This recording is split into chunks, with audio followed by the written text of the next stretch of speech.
Hello, I'm Ed Rabyd, otherwise known as the Rabyd Atheist, a former pastor turned atheist, now a compassionate anti-theist. Welcome to my channel. Feel free to like or dislike the video as you see fit, so feel free to hit those buttons. And I would appreciate it if you would subscribe to the channel and hit your notification bell. You're also free to comment and share my videos as much as you like, and you're free, of course, to comment on them. As kind of a little bit of bonus this week, I'm going to do two Tall Tales of Jesus, one on Monday and one on Wednesday, mostly because it's a little bit easier for me to do. Right now, there's so many things that I could do an opening salvo on, and I just don't want to dwell in the realm of politics this week or COVID-19, so I'm going to simply move along with my Life of Christ series and continue to deal with that. And so we left off with Jesus fleeing into Egypt because Joseph was warned of a dream, and we're still in Matthew chapter 2, but now we're in verse 16, and we're going to be talking about Herod slaughtering the babies, and if we have time, I'll move on maybe to Jesus in the temple talking with the doctors. If not, I'll use that as the second video for this week, but we'll see what happens. Once again, I want to remind everybody of my criteria in analyzing the life of Jesus Christ. The first one is a biblical criteria that out of the mouth of two or three witnesses, every fact should be established.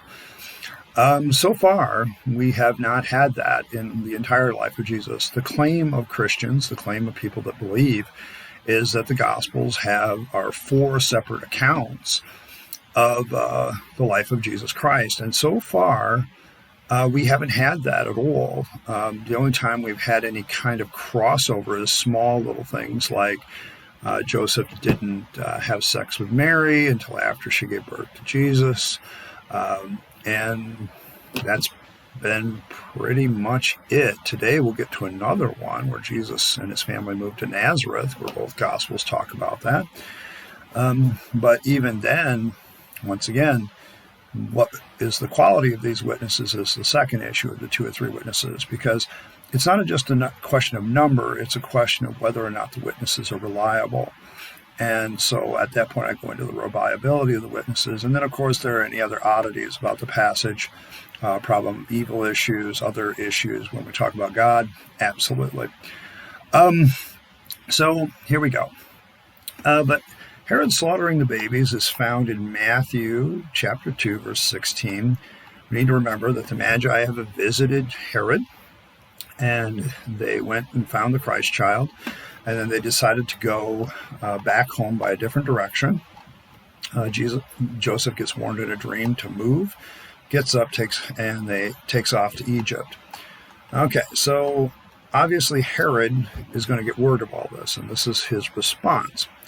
It says, then Herod saw that he had been tricked by the Magi. He became very enraged and sent and slew all the male children who were in Bethlehem and its vicinity from 2 years old and under, according to the time which he had determined from the Magi. Then what he had been spoken to Jeremiah the prophet was fulfilled. A voice was heard in Ramah, weeping and great mourning, Rachel weeping for her children, and she refused to be comforted, because they were no more. But when Herod died, behold, the angel of the Lord appeared in a dream to Joseph in Egypt and said, get up, take the child and his mother, and go to the land of Israel, for those who sought the child's life are dead. So Joseph got up and took the child and his mother and came to the land of Israel. When they had heard that Archelaus was reigning over Judea in the place of his father Herod, he was afraid to go there. Then after being warned by a God in a dream, he left for the regions of Galilee, and he came to live in a city called Nazareth. This was fulfilled what was spoken to the prophets, he shall be called a Nazarene. The only correlator point over this in Luke chapter 2, verse 39 and 40, when they performed everything according to the law of the Lord, they returned to Galilee, their own city of Nazareth. The child continued to grow, become strong, and increased in wisdom, and the grace of God was upon him. The slaughter of the innocents by Herod is only attested to in Matthew, so we don't even have two gospel witnesses of this count. We only have one. But even then, there's a lot of credibility issues with this passage. Number one, if Herod the Great is the one who did this during the time of Jesus' life, and Jesus is indeed about 2 years old when this passage takes place, this would have had to have taken place very close to Herod's death, which would have been 8 to 6 AD, depending on who or BC, excuse me, which is far earlier than Jesus's birth. At the earliest possible birth that I've ever heard for Jesus is 4 BC, but Herod the Great had already died before that. And this has to be Herod the Great because they talk about his son Archelaus was ruling in Judea. Now, Archelaus has his own history where he ruled for 10 years as a tetrarch of Rome, and then, he kind of rebelled against the Romans, and so it really becomes a political hot potato. But when we look at this passage, this is a credibility issue because of the timing. Herod the Great becomes a convenient villain for a lot of stories because he was kind of an asshole. He was a real jerk.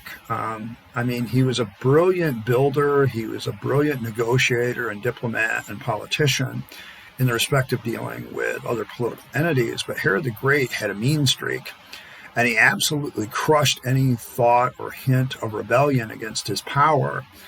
And so while this story from that standpoint is believable, it is not believable because of the timing.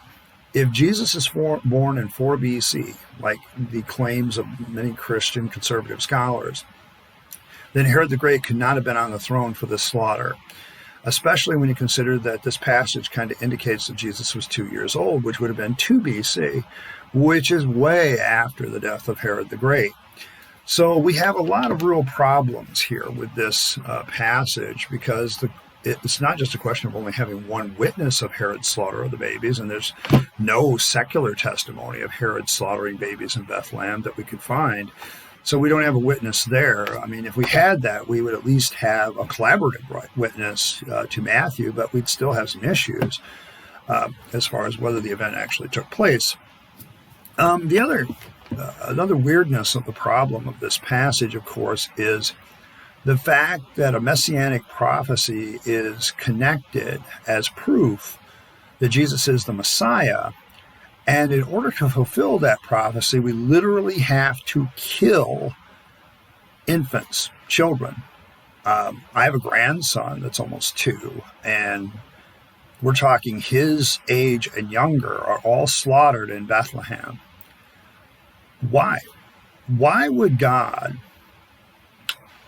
It seems like a better sign would have been something else, like the star, for instance, that's talked about, that the star would appear and settle over Bethlehem. That would have been a great sign, and it wouldn't have killed anybody. But this is a really weird sign that Matthew uses as a messianic proof prophecy, where he basically says in order for Jesus is proven to be the Messiah because a whole bunch of kids after he and his family left Bethlehem were slaughtered by Herod the Great. Now, once again, we have God being, in his prophetic word, saying, is being pretty much an evil bastard. Now, a lot of people will defend God. Well, Herod's the one that killed the babies. God just saw it. But the fact that God saw it and then predicts it indicates that he's responsible for it. If you have information about the future where innocent people are killed and you don't act on that information to save them, I would say you're still responsible because you could have done something positive. You could have done something different. And it's also really weird. When we look at this passage, though, it also indicates sort of a callousness towards human life that God has, the biblical God anyway. We've already seen this throughout the Old Testament, but here in the New Testament, we're already getting it, where all these baby boys literally in the story are slaughtered for no other reason, only one reason, to fulfill a prophecy in Jeremiah, period. That's it. So a whole bunch of children have to die in order for God to fulfill his prophecies. Yeah, you want to keep maintaining God is good? Yeah, the hell with that. I just don't see it. Now, the other problem with this passage is the actual move to Nazareth. Because Luke doesn't really dwell on any prophetic utterances or anything like that. He kind of just says that this is what happened. This was their original hometown. They had come down from Nazareth for the census, and then they were going back home. This is a very different narrative than Matthew, which has Jesus having this tension, this really suspenseful moment where Jesus is almost killed and he's caused to go to Egypt, and then they have to come back to Nazareth, and Jesus is a little bit older, and the family obviously spent some time in Bethlehem before they went back to Nazareth. And you get Archelaus, you get all the other political figures in this, and so it really kind of pumps up Jesus's credibility as king, as king of his own country later, as John would say. And this is kind of one of this moments where you're like, oh shit,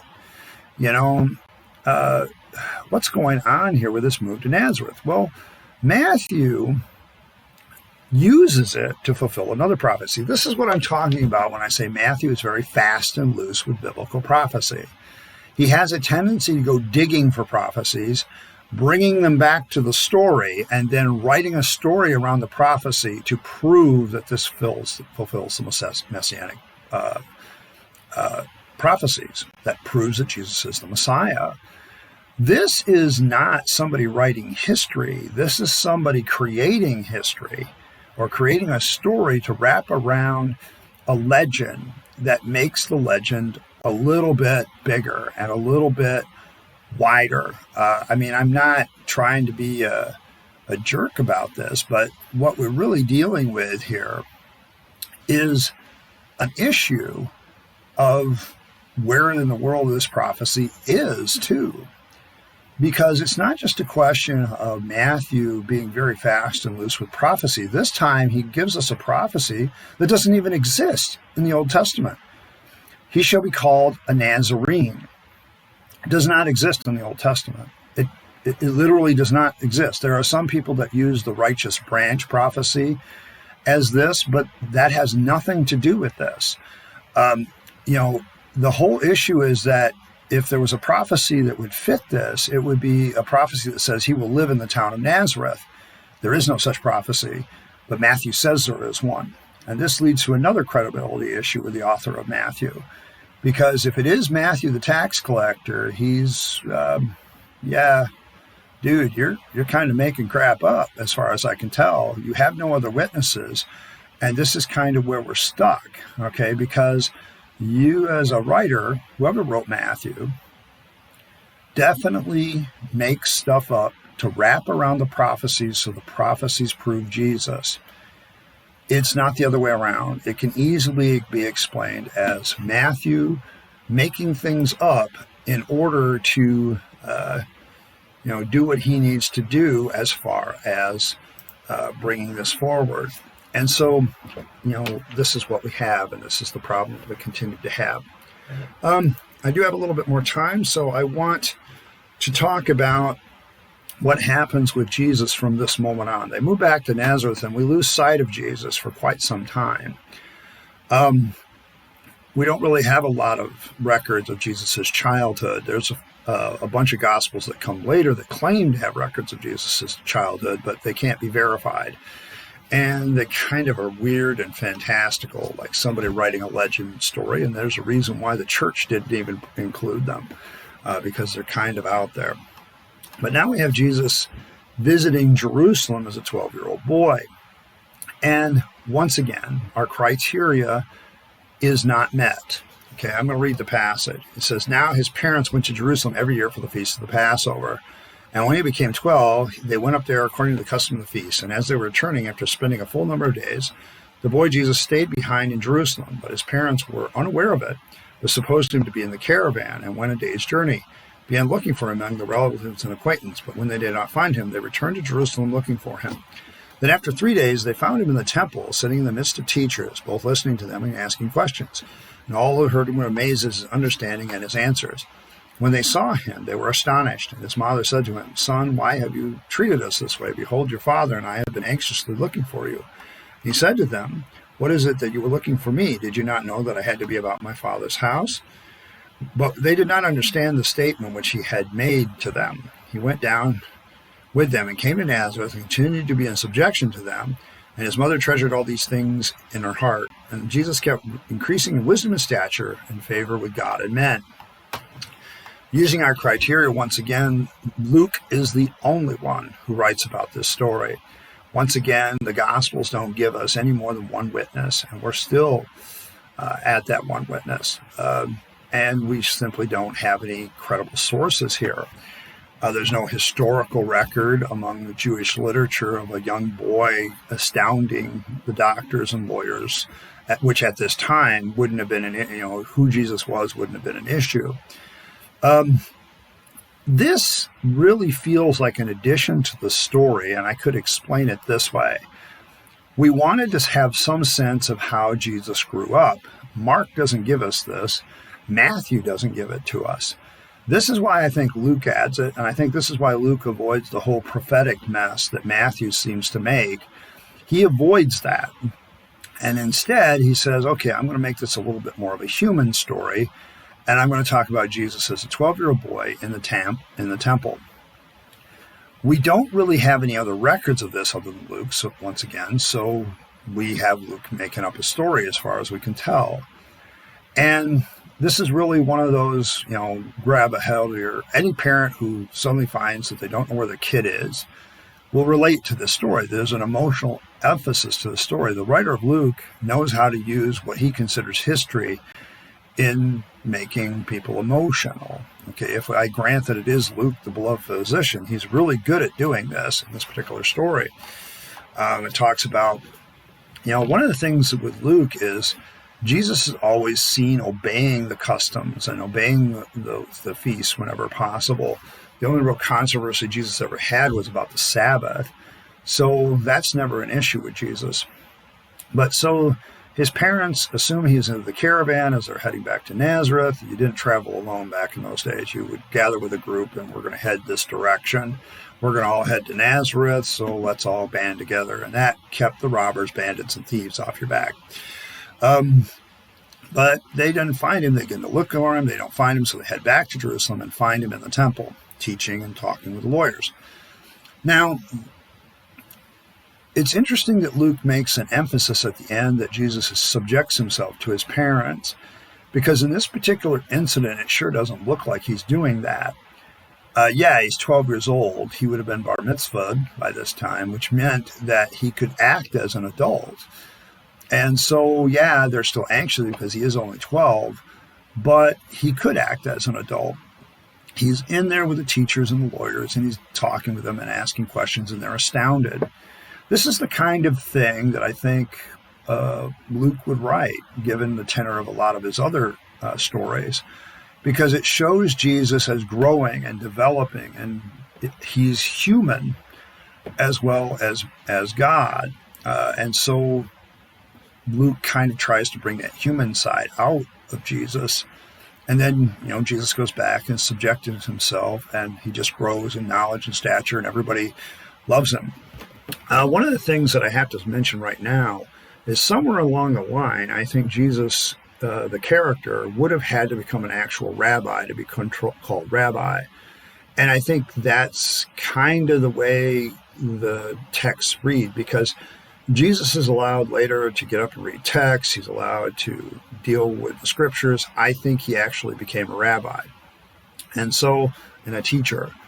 And I think maybe this is where the real Jesus, the historical Jesus, comes out a little bit, is that Jesus was a man from Nazareth, and maybe he was indeed a rabbi, and he was very wise and intelligent and a good teacher. And this may be the most central core truth about Jesus of Nazareth, if he really existed. Everything else that's built around him, this is really, let's pump up Jesus as how smart and intelligent and wise he was. At 12 years old, he was making everybody ask him questions and answer questions and do things like that. This is how great a teacher he was. He was already making people stand up and notice at age 12. And it sounds very much like a growing legend issue with Luke. And so that's kind of where I'm going to end it today. Once again, I'll probably be doing another one of these on Wednesday. I appreciate everybody taking their time to stop by and listen to an old preacher who's no longer a preacher talk about the life of Jesus from a skeptic's point of view. This has been a tall tale of Jesus, the tall tale of Jesus, a skeptic's disharmony of the Gospels. This is part 3.4, I believe. And today I talked about Herod's response to the Magi and a little bit of Jesus in the temple at age 12. As we move on, we're going to start hitting the early ministries of John the Baptist and Jesus, and that's probably going to be the next part. But once again, I want to thank everybody for stopping by. Like, subscribe, comment, do the things that you need to do to enjoy the channel more. And I hope someday that I can convince you to be a rabid atheist like myself. In the meantime, this is Rabyd, the Rabid Atheist, wishing you a good day and signing off.